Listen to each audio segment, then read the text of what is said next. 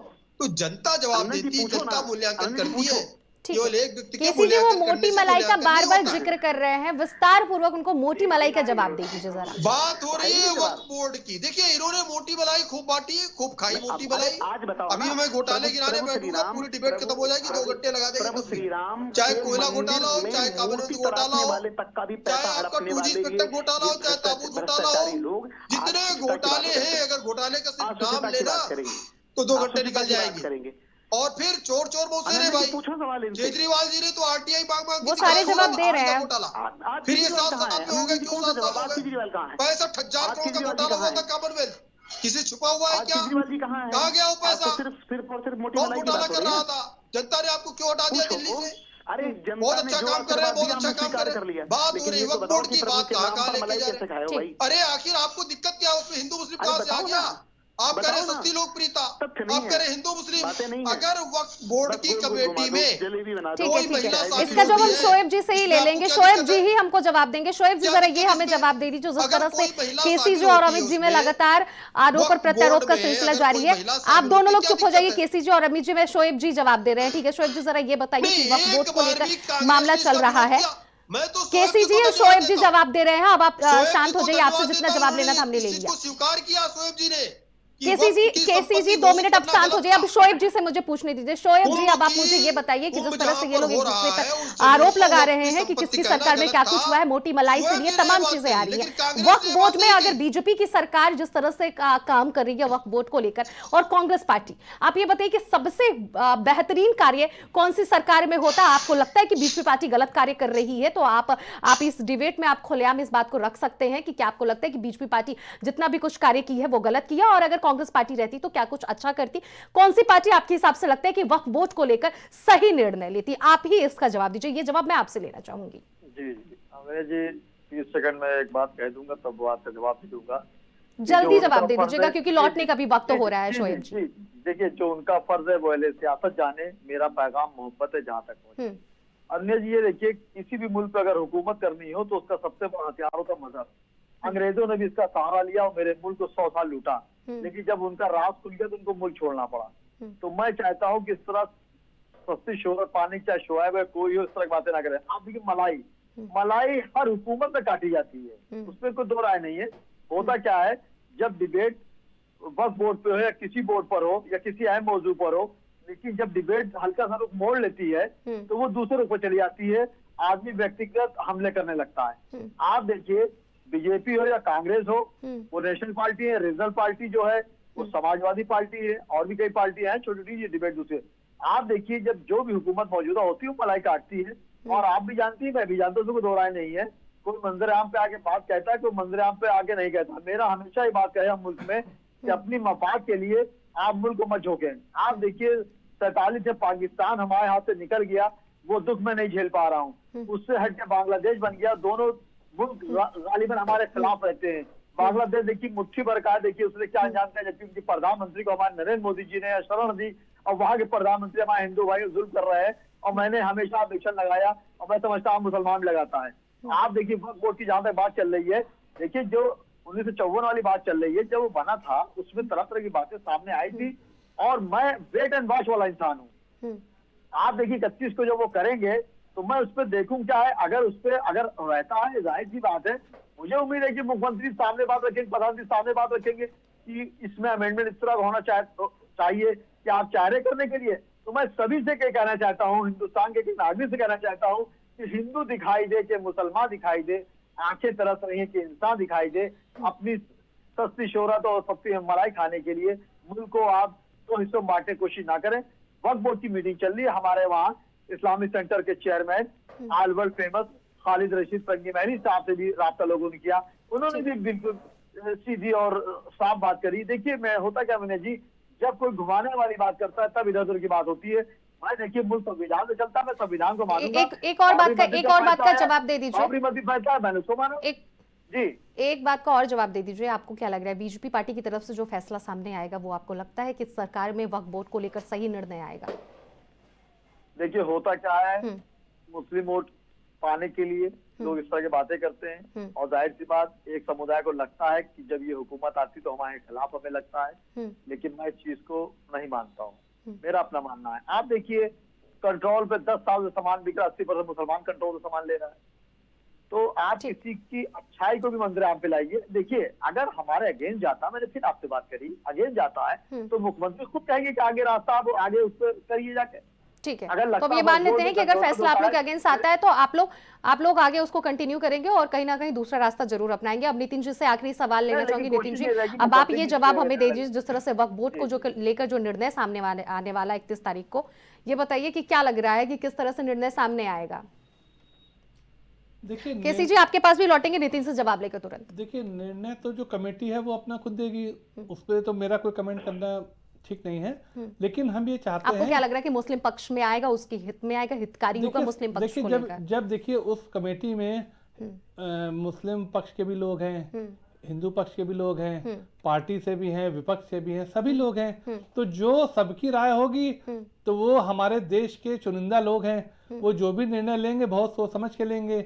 और उसका जो भी निर्णय आए, मैं तो सिर्फ ये चाहता हूँ, चाहे शोएब भाई हो चाहे नितिन चतुर्वेदी हो, हम दोनों ही ये चाहते हैं कि जो भी निर्णय आए उससे हमारे भाईचारे पे कोई असर ना आए। जो भी निर्णय सरकार करेगी, जो भी निर्णय हमारा सरकार करे, हम दोनों को मान्य हो। अगर आपको उससे कोई आपत्ति है तो देखिए हमारे देश के सारे कानून के दरवाजे खुले हैं सभी के लिए, आप जाके उस पर उसकी आपत्ति दाखिल कर सकते हैं। लेकिन इस तरह के मुद्दों में मेरे हिसाब से राजनीति नहीं होनी चाहिए। ठीक है, अब मैं आना चाहूंगी बीजेपी की तरफ, यानी कि केसी जी के पास। केसी जी, क्या कुछ आप कहना चाहते हैं? जल्दी जवाब दे दीजिए क्योंकि अब आखिरी के 2 मिनट बचे हैं।